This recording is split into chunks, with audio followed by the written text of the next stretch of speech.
Right folks, welcome to this exciting video where it's a special video today. We're actually at Scone Farming Yesteryear in Perthshire and we've come to look at some vintage vehicles, and yeah, it's basically a show for vintage farming equipment and all sorts of stuff folks. So you know how it is on this channel, we're always on these adventures. Today we're joined by AKR out here and we've not even kind of made it into the show field. This is us just arriving. I thought I would throw the camera on.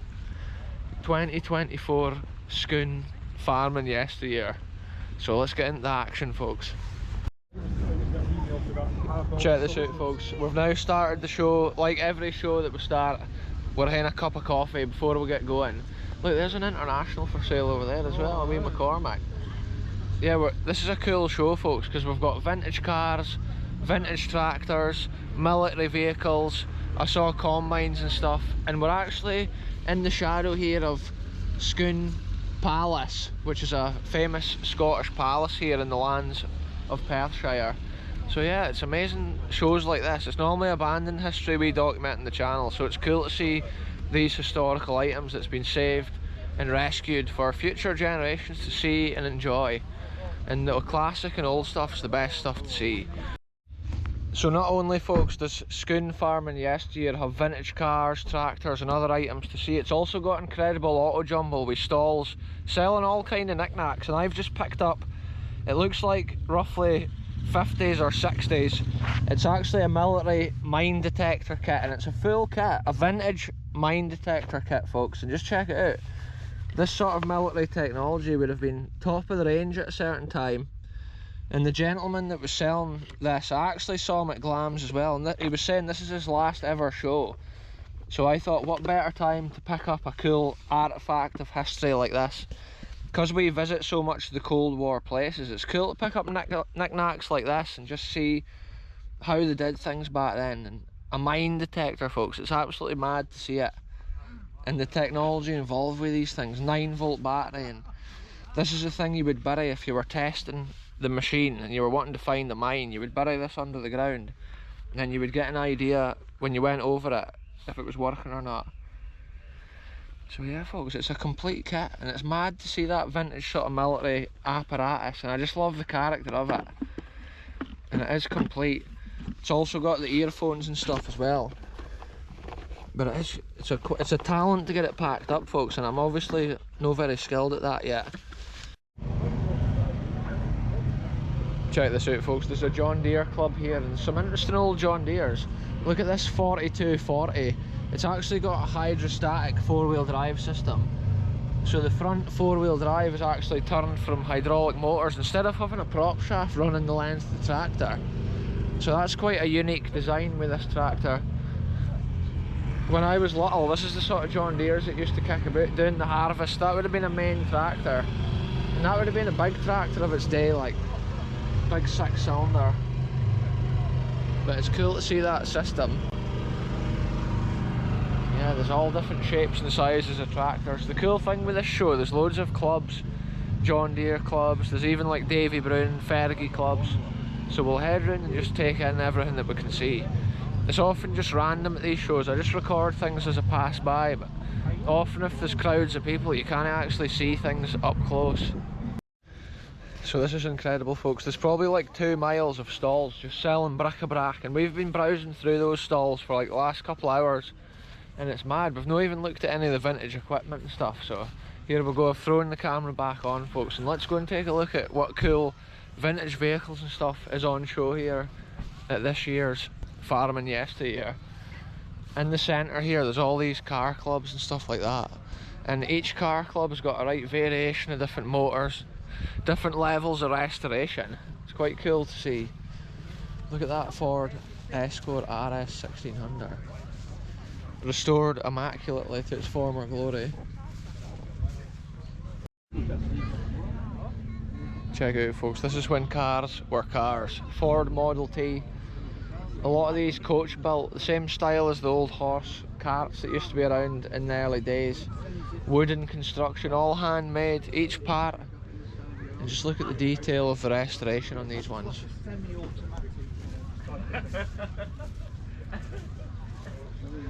Look at the radiator top on this one, it's like an eagle's head. It's made of glass. The engine's back at that time. Incredible.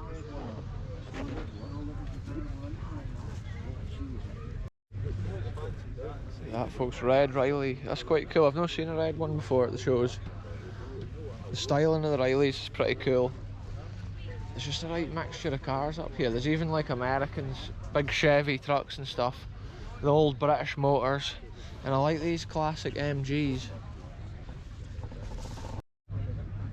This here, folks, is a fine example of a 1935 Morris 8. And just look at the character of it, the two-tone.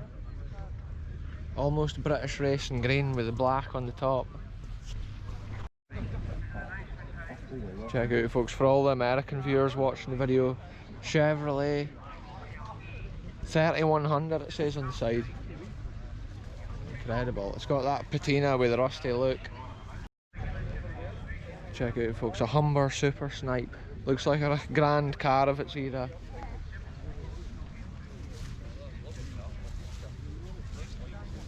A lot of the cars back at that time had the bonnet, the decoration on the tip of the bonnet.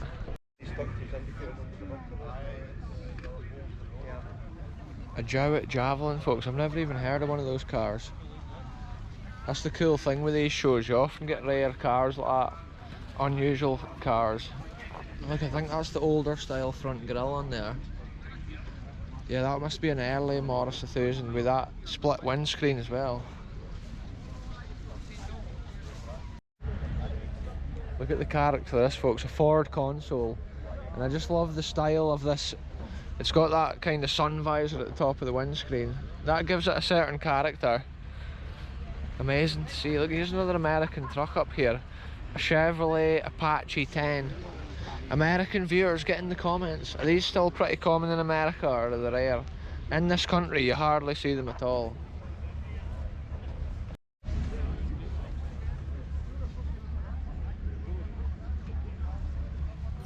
Cool as anything, the Ford Anglia there, folks.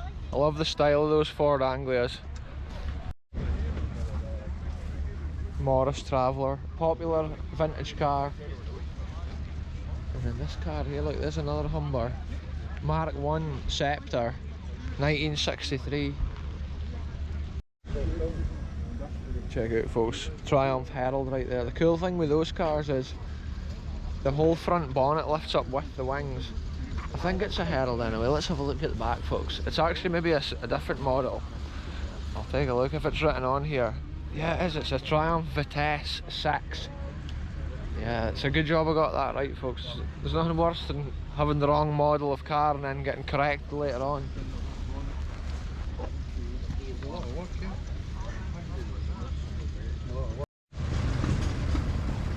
Check out, folks, a big 6-cylinder Gardner diesel engine here on a generator, and we love to see the big generators.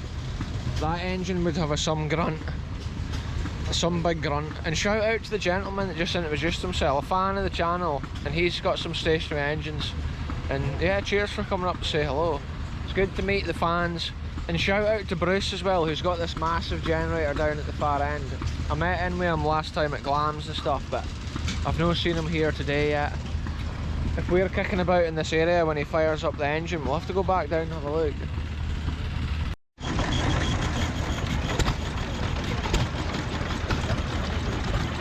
It's cool to see all these stationary engines. Most farms had engines like this, but also joiner shops and factories often had engines like this, and they were often used for turning various different devices, water pumps for farms or big houses, sometimes mills for grinding up barley and wheat, bruising the grain. But it's interesting to see them all here, restored to their former glory.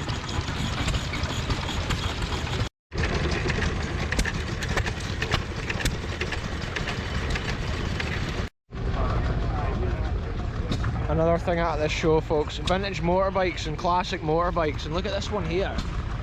That would have been an absolute flying machine in its day. And I love to see that variation of motorbikes and all sorts of vehicles. BSAs. So cool. So interesting. Check it out, folks, this is the best thing at the show, the old vintage tractors. It looks like they're going round the ring in different age orders or whatever, because there's groups of different tractors here going round. Look at this, we've got a Fordson N here coming in, but then a Nuffield. We do like a Nuffield on the channel, folks. Let's see if I can go in front of this guy, get a shot. He's blocking my view here. 1951 Nuffield, universal, with a bar axle, super cool. He's going for the overtake on the Fordson N. There's a little Ford Fergie, popular in America. Shout out all the American viewers. Yeah, that was a little group of tractors that time. Look, here we go, we've got an RAF Fordson N coming round here. Petrol engine in this one here. Look at it, this is super cool. This is the kind of tractor that would have been at some of the British airfields in World War II that we record.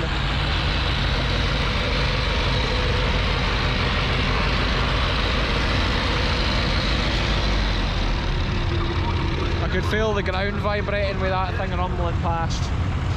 And then look at this, Alice Chalmers. I believe it's potentially an Alice B. I think that's the model. And then look, we've got another one here with a mower on the back. Wheel drive vintage mower.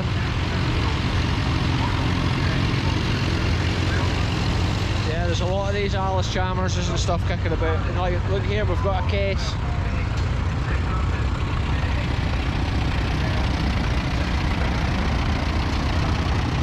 Cool old case there, folks. Then we've got a wee Fergie here. Petrol engine, I believe that is. It's hard to see. Look, he's got his dog in the back. Is that a real dog? It's a fake dog in the back, folks. Look at this one, petrol paraffin. And then look at this unit, V8. We saw this gentleman at the Angus show as well in the video. Shout out if you're watching this. Look at this, this is one of my favourite tractors here, folks. Petrol paraffin A27N Fordson Major. And then look at this, folks, RAF airfield tractor. Look, it's got a serious water leak for that water pump. I love that sort of tractor though, because that would have been at the airfields and stuff like what we explore. Look at this savage saw bench on the back of here. And then look, we've got a President tractor here. Mad, what a mixture of tractors, it's cool. One of my favourite things at the show. McCormick Farmall.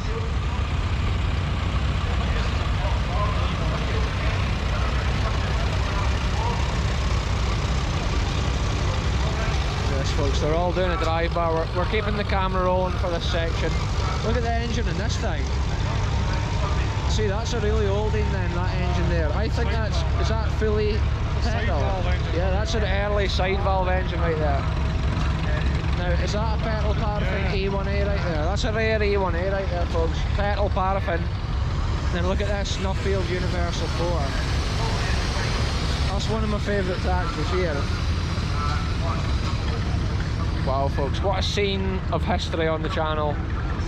And I do like the old grey figures. Look, we've got a blue Fordson N coming in at the far side. I like seeing them in their original condition like that. Almost looks how they would have been when they were on the original, like working on the farms. Here we go again, Fordson N coming out of the ring, followed by the little Ford. You can see similarities between the old Ford tractor and the grey Fergies, and that was because there was originally a tie-up.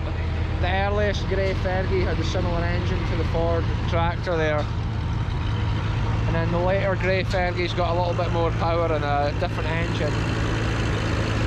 I believe it was a standard Vanguard engine that was fitted to some of the later Fergies, but there was obviously so much variations with the little Ferguson tractor. That's so cool. I love seeing the tractors, like the character of them. Each one back then so unique. It's amazing how the latest technologies of that era moved on so quick until the farming of nowadays. The size of the modern tractors and stuff is just crazy. Look at this, folks, this is an early Ferguson tractor. Before the wee grey Fergie. And I think before even the Ford Fergie. This was the original Ferguson tractor. I think it's got like a magneto and stuff on it. Proper old side valve engine and that thing. Wow, that's a cool tractor.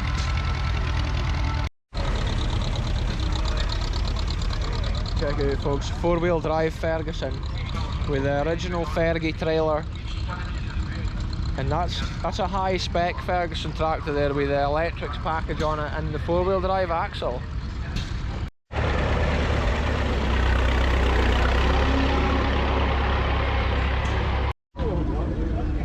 Look at this folks, we've just found it, the coolest tractor at the show. And look, it's this Highlander, which is basically a forestry tractor based around the Ford tractor unit. And this is the first time I've seen one up close. It looks like it's had recent work done to it with new hydraulic pump, new alternator, new power steering pump and reservoir. And look at it, wow. Look how many handles is there for the controls of the winch and the grab on the roof. And then the 4D tractor unit here. This is so cool, look at the 4-wheel drive system. Highlander was a company on their own that made obviously forestry systems like this back in the day. And this is the first time I've seen one at the show. That's how I was super hyped to see it. I love rarer tractors and rarer machines. Wow, what an absolutely cool tractor this is, with a grab, and at one time most likely a forestry trailer on the back for loading the timber onto with a high ab. Look at this, an International 474. We actually used to have a 674, but that was before the days that I was a YouTuber folks.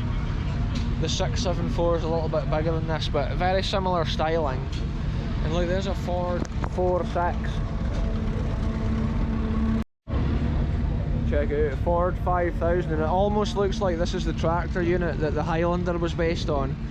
It must have been roughly a Ford 4 or 5000 that it was based around. Judging from the size, here's a Ford 2000 Super, which is about the size of what like a Dexter would have been back in the day. Look at this folks, this is a top example here of a Zetter Crystal. Shout out Bruce, the owner of this unit. This is a tidy tractor, and I do love Zetters. There's something about them, proper built, strong and sturdy, and they're getting proper rare. And look at the high quality here of the restoration job on this. Check this out folks, little Bristol crawler. At one time it had a bucket on the front that would lift right up and over the top of your head, and then it would dump behind you. And then some of these were later converted to have like a bulldozer attachment on the front. And yeah, there's some cool examples of tractors. I was wanting to have a quick look at this Davy Brown 995. Look at the restoration job on this tractor here. It almost looks brand new, like the day it would have come out of the showroom. And that's what I love to see. Tractors that's been looked after. Look at this rare Leyland here folks. Leyland obviously took over the Nuffield franchise and then later was taken over by Marshall, and then they were gradually phased out. The latest version of these tractors were actually yellow.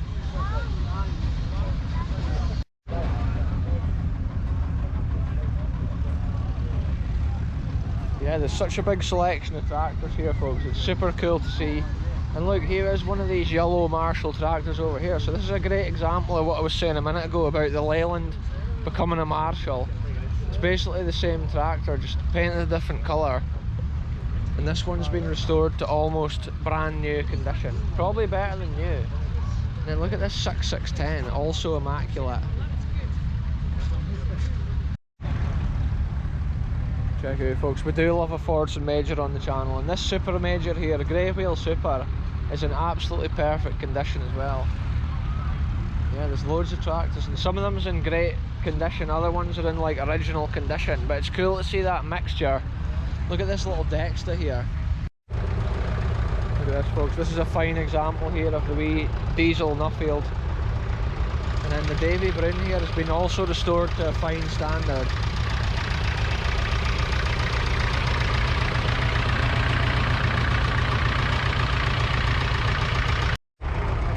Look at this folks, this is the classic tractor section, where now these are becoming very popular at the shows. This era of tractor, the price has just sprung right up. big money. And look at this 4455 John Deere.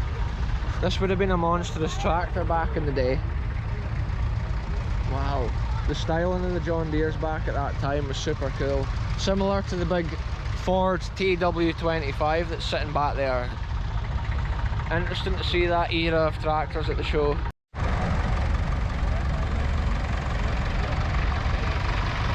Ferguson 35 here, folks. Cool wee tractor. And then the wee Fordson Dexter. Both from a similar era and both similar size. And this one here is a 4-cylinder Ferguson diesel engine. I think that's the same engine that's in the 35 further along. Check it out, folks, a Nuffield 1042. And we are a fan of the Nuffields on this channel. Look at this purple Fergie. Look at that, it's got the wheels set wide at the back. It's got a character. It's had some different wee jobs done to it over the years. Check it out, folks, this is the petrol paraffin E27N that we saw going around the ring not so long ago. And look at it, it's got the Smith's lift on it there. There was an option for a lift on these, the Smith's lift or the Varley lift. And our P6 has got the Varley lift, and this is the other one with the Smith's lift. Yeah, it's super cool to see that. I can actually see petrol dripping onto the top of the engine there. Look at that for the fuel tank. That often happens with these vintage engines, like. Wow. Probably, I'm guessing the year of this thing's probably like 47 to 49. But I love it when it's in its original condition like that. Similar to this Fergie. They look like they've just come straight out of the farm, out of the back of a shed somewhere.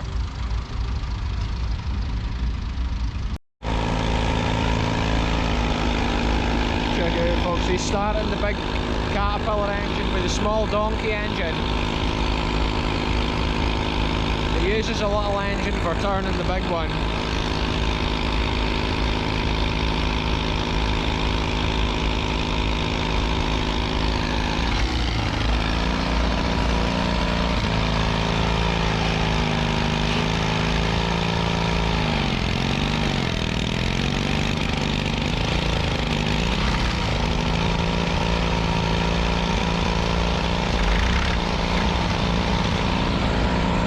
Folks, that's how it's done.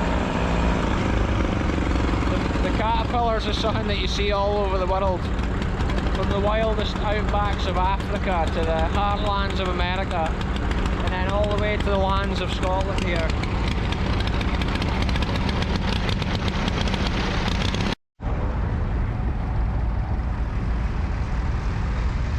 Check it out, folks, wee grey Fergie.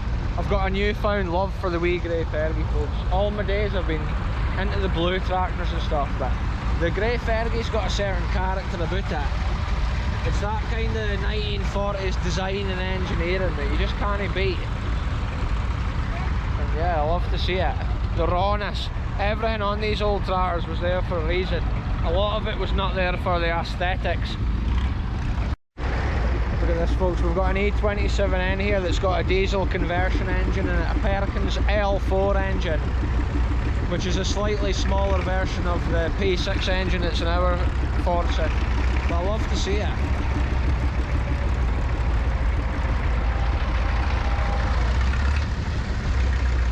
Every one of these L4 engines were a conversion, whereas the P6 was actually put in by the Fordson factory, so that's an interesting fact there. Look at that, folks, that's the joy of engines with a magneto. And also the old petrol or petrol paraffin engines are often difficult to start, especially with the handle. And if they're warm, they're often harder to start as well. But yeah, that's a super old Ferguson tractor right there, and I love to see it. Check it out, folks, I quite like the old grey Fergies. Before the days that they became massive Ferguson, I'm quite into that era of the Ferguson tractor. Things like this here. Check it out, folks, this old Ferguson here, super old, super unique. The serial number's actually 4992, which means it's the first 5,000 Fergies to come off the production line. And then look at this, a Ferguson 390. They're becoming super popular. When I was young, this was a standard tractor you would see on the farm, whereas now it's a showpiece. Look at this, folks, we're now in the Davy Brown stand here. I'm not sure, is this the Davy Brown Owners Club or whatever? Anyway, this is a cool selection of Davy Brown tractors. We love Davy Browns on this channel as well. And look at the character of this. In its original clays, as they say. It looks like it's fresh off the farm. And then look at this thing, a 1200 Select-O-Matic on a 4-wheel drive axle on the front. This here is a rare tractor, and it's in great condition as well. Look at the restoration job. Yeah, that's a great example of the tractor, and you can see why it's here in the Davy Brown Club. Here's a couple of newer cases at this side. This was some of the last models, I believe, that had the. That was when Case took over Davy Brown. This was still the Davy Brown colours, but with the Case badges. And then soon after this, I believe they went to being painted red with a black chassis. But there was actually tractors with Davy Brown written on them, this same colour with the orange and the white. Check out this thing, an old Case, folks. Look at the steering. The rod comes right down the side and steers the row crop front axle. That's when Cases used to be that grey colour, and then after that they went to being this orange colour, and then the later ones was actually a bit of a white bonnet with an orange chassis in the 50s and I believe the early 60s, and then Case would have then bought over Davy Brown and taken on that colour that we saw at the far side. Look at this now, folks, we're in the Ford and Fordson Club area here at the stand, and look at this. What does that say on the wheel? Like Muirhill it says on the front wheels. I'm not sure if they're non-original wheels or what. Well, there was all different people supplying the wheels. Oh, so maybe Muirhill had made wheels for Fordson back in the day. Because they didn't, I think Fordson wow. didn't supply the wheels. Oh, this is an unusual colour, this one. Look, 1943. Yeah. Wow. That is cool to see that. The detail of the engineering and stuff back at that time. It's amazing what they were doing. After World War II, a lot of the factories that were making weapons of war and aeroplanes, they were then changed back to making British tractors and motor vehicles. Look at this here, this has got a rare funny exhaust on it here, this thing. What's the deal with this engine? Yeah, look at it though, is it a petrol or a petrol paraffin? Wow, yeah, look at this folks, it's a petrol paraffin E1A, super rare. And we did see at the other side a fully petrol one, so it's cool to see this mixture at the shows. Wow. Yeah, the cool thing with the Ford and Fordson Association Club here, they've got that right mixture with the old tractors and the new tractors. Well, the newer tractors for sure. And it is cool to see how tractors evolved in a short space of time, like from these old things and then turning into these and then the even bigger ones and then to the modern tractors, which are just monsters. Within that, say like 50 or 60 years, the advancement in the technology was just massive. Look at the character of this scene over here. I quite like them when they're in this condition, folks. Look at that.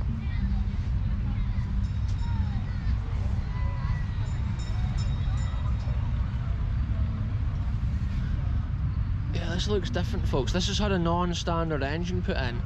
Kind of what I would say about this tractor here, it looks like a Fordson major engine that's in the front of it. Let's have a look right here. Yeah, that's what it is. Look, it's had a belly plate put in, an adapter plate. This is actually a Fordson major engine, which turns this little Fordson Dexter into a beast. It would have originally had the 3-cylinder Perkins P3 engine in it. That's the first time I've seen a Dexter with that 4-cylinder conversion. Check this out here, folks. I believe this is called a Fordson F, and I think this was the first Fordson before the days of the Fordson N. This is an even older tractor, and just look how basic the engineering is on this thing. Wow. No like mud guards or anything. You would be hitting your elbow off the wheels. And back at that time it was the proper metal wheels.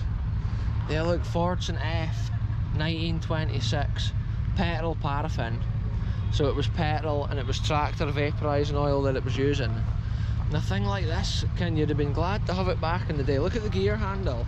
It's got that loop of metal on the top of it. Yeah, wow, I love to see it, folks, I love to see it. That is so old that you just didn't see them at a lot of shows. And with the metal wheels, they're no so handy for driving around on the roads. And then here's a Fordson N, which is basically the follow-up tractor to the F there at the far side. Yeah, super cool. Anyway, let's find AKR again wherever he's gone. Look at this, folks, it's the Scottish County Tractor Club. And look at this here, this is a Super 4. And I would hate to say it's super cool. I love the colour of that grey bonnet. And it's obviously a Fordson Super Major tractor unit here that County's developed and changed with their 4-wheel drive axle and County package that was fitted back in the day to the Fordson tractor units. And you can see there's a few examples of them here on the display. These two at the gate here are well restored, but then there's one in the corner here which is in rougher condition.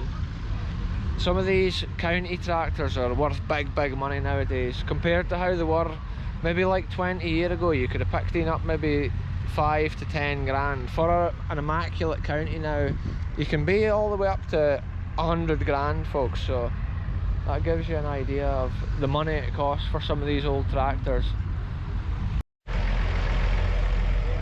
Check it out, folks. P6 Fordson Major. We hadn't seen him at the show today, and that's the first one, so it is cool to see it. He's got a non-standard exhaust on it though, and it actually does away with the original crack off the lum. You can't hear that Perkins rumble. Let's take a look at this selection of Counties here today, folks. A 1454, an 1174. This one's restored here, and look how cool it looks. And then this is one which is in more original condition, similar model, and it just shows what is possible with a few parts and a lick of paint. You can often bring these units back to their former glory. This one here looks like it's come fresh, like out of the forest or fresh off its last job. And that's my favourite type of tractor, when they look like this. And wow, yeah, it's a 944 County. Wow, what a scene, folks. It's rough and ready for the forest.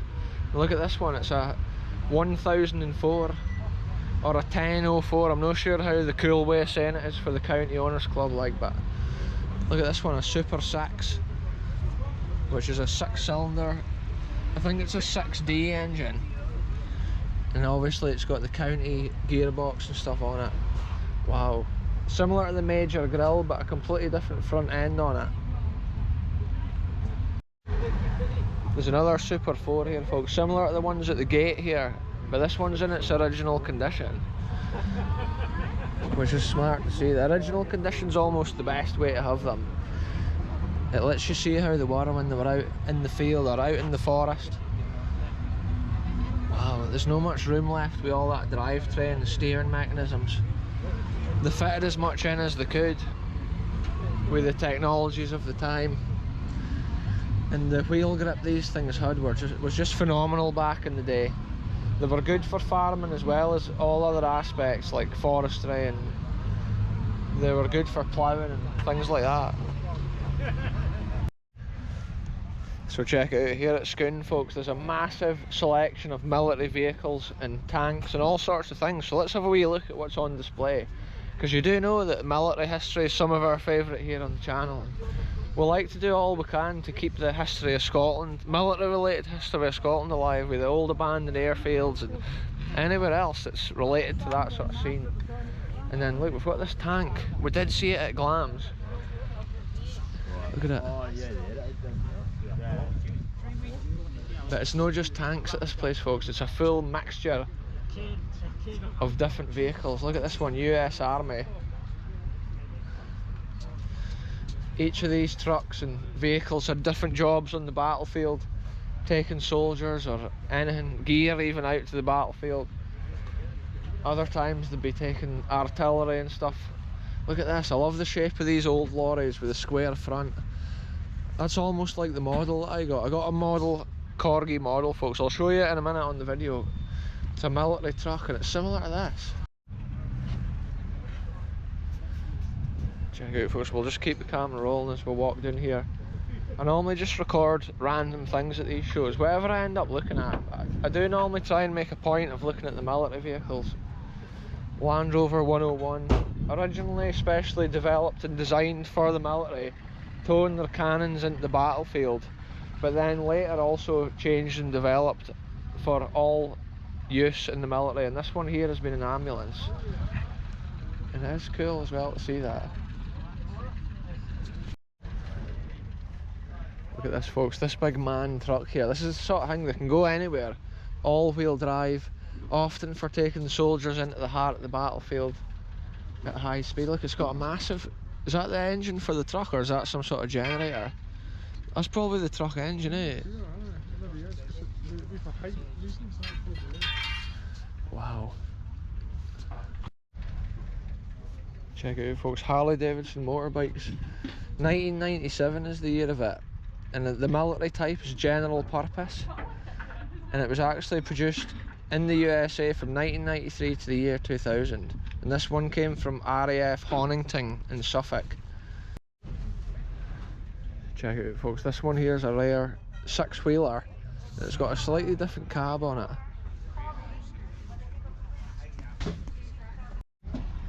Yeah, so these six-wheeled Land Rovers were built in 1989 for an Australian army contract, folks. So and it was made by that company there, that Parenti. So it's cool to see that at the show. It's a rare unit, but it's been restored to its former glory. It was sold to a railway company after the military had finished with it, and then it was bought from them and then restored to its former glory. Look at this one, it's got all the bells and whistles on it. That's often how it may have looked when it was on the battlefield. Same with this one here, it's got the communications mast and stuff on it. I do like to see them in their original clays like that for the battlefield. Look at this folks, the Royal Navy Land Rover as well. We'll have seen these at some of the shows, and this is the sort of Land Rover that may have been at like our HMS Pewit, which is an abandoned Royal Navy airfield we explored. When that Royal Navy airfield was in its prime, this is the kind of Land Rover that may have been going around within that airfield, maybe moving around planes or operating. Also being Royal Navy, it could have been anything related to the Navy, maybe a harbour or a dock. But it's cool just to imagine that history of each of these machines. Check it out folks, before the days of combine harvesters, this is what they used to have. It's an old thrashing mill, and then this here is actually the baler, which you had alongside your thrashing mill at the side of the field. And these old thrashing mills were often turned from a flat belt with a tractor that would sit stationary, turning the thrashing mill all day long. Once you had cut your barley or grain, you would bring it down to here and throw it up on top and then feed it in the top of the thrashing mill. The boys just cleaning down the system. I think earlier on they must have had it running. But it's cool to see that. And there's no many shows that you get to see the thrashing mills like that up close, still working. They're getting more few and far between as the years go on. At least they've got a decent tractor sitting at the side here folks, New Holland. Check out folks, this is a Clay's combine, which actually started before the days when combines was such a common thing on the farm. A lot of them were actually trailed behind a tractor, and when the era when this came out would have been the time when they were first going self-propelled. And like you can see, it's a Bamford Clay's.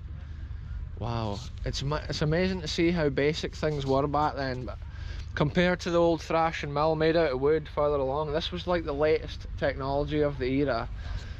And look how small the header is compared to the modern New Holland combine with a 50-foot header. A thing like this would have been a monster of its era. And look at the engine there, 4-cylinder diesel. It's a Perkins engine. It's either a P4 or an L4. Looks like an L4 engine, I would say, judging from the way that the filter there is on the side. I think it might be a P4. AKR thinks a P4 here folks for the engine. Yeah, look at the pedals even back in those days. The boys sitting on here would have been properly breathing in all the dust. See, the interesting thing, I'm thinking this could have been the company that then became Clayson. Well, no, it wasn't. Was it not? This was a company that was ancestor of New Holland. Oh, this is the ancestor of New Holland. The reason I was thinking that is because the New Holland combines to this day are still built in Belgium, and that's where this place was actually located. Exactly the same factory. Yeah, so that's what I was saying. That this is actually the forerunner to the New Holland. Yeah. Yeah, that's amazing. See, New Holland still build their combines out of the factory in the area where this thing came from. That's incredible, folks. That sort of history. And this here, folks, there's a class Mercator. Is that the way you say this model? A Mercator 50. And like, you still get classes, one of the most popular and best combines in the world. New Holland, in my opinion, is actually the best, folks. But you know, like, Class and New Holland are leading the way in combine technology, and it's cool to see this one here. Still the same colour as the modern Class combines with the red wheels, and it is amazing how the technology's come on. This would have been a monstrous combine in its day, and then considering the size of the new Class combines, it's just crazy, because it's not so long ago this was like the biggest thing on the market. And it's like the tractors, the farming technology often moves so quick to get the maximum efficiency out of the time you're spending doing your harvest and stuff. Look at this, folks. The funny thing with this old combine here, look how small the front wheels are. Tiny. Even a front wheel on a modern tractor's like so much bigger than that. Check it out, folks, this Class combine here, it's got wooden bits on the rail, and that shows how crude the technology was at that time. Wood was still a commonly used item. And look at it, no cab on this unit either. You were proper sitting out in the elements, but it was better than sitting on the back of one of these, folks. And this is a binder, and this is what they used to use to cut down the barley and the wheat before they put it into the thrashing mill back in the day. Before the combines, this is basically what they had. And then it put it into the little, what was it called, stooks. And then they went in the field. Somebody would come along, pick them up, put them on the trailer, and then they would take the trailer along to the thrashing mill and throw them in. And then when the combine came on the go, it was obviously a combination of both of these pieces of equipment together in one.